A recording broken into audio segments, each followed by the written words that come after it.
ਤੁਹਾਡੀ ਬੜੀ ਸ਼ੁਕਰਗੁਜ਼ਾਰ ਹਾਂ। ਤੁਸੀਂ ਮੈਨੂੰ ਪੈਸੇ ਭੇਜੇ ਨੇ, ਮੇਰੇ ਬੱਚਿਆਂ ਦੀ ਮਦਦ ਕੀਤੀ, ਉਹਨਾਂ ਦੇ ਸਿਰ 'ਤੇ ਹੱਥ ਰੱਖਿਆ। ਮੈਂ ਤੁਹਾਡੀ ਬੜੀ ਸ਼ੁਕਰਗੁਜ਼ਾਰ ਹਾਂ।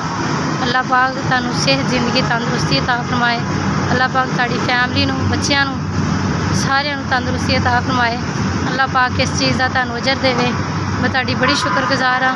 मैं तंग दस्ती ना अपनी ज़िंदगी पाक ਤੁਹਾਨੂੰ तरक्कियां कामयाबियां कामयाबियां अता फरमाए।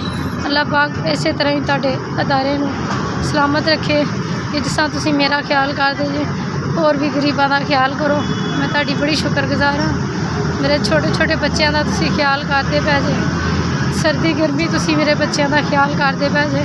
हर महीने बिला नागा तुसीं मेरे तक पैसे पहुँचा रहे हो। अल्लाह पाक तुहानूं तरक्कियां कामयाबियां अता फरमाए। हुण भी इस महीने भी तुसीं मैनूं भेजे ने। अल्लाह पाक तुहानूं तंदरुस्ती अता फरमाए। तुहाडा 20,000 रुपया मैनूं हर महीने मिलता है, हुण भी मिल गया। मैं तुहाडी किस तरह शुक्रिया अदा करा। बस मेरा पैगाम ही है जिहड़ा तुहाडे तक जा सकदा। मैं तुहाडी बड़ी शुक्रगुजार हाँ। मैं तुहानूं वेखिया नहीं, लेकिन अल्लाह पाक तुहानूं वेखदा पिया कि जिस तरह तुसीं मेरी मदद करदे पए जे। रब ताला तुहाडे भी इस तरह गैब नाल मदद करे।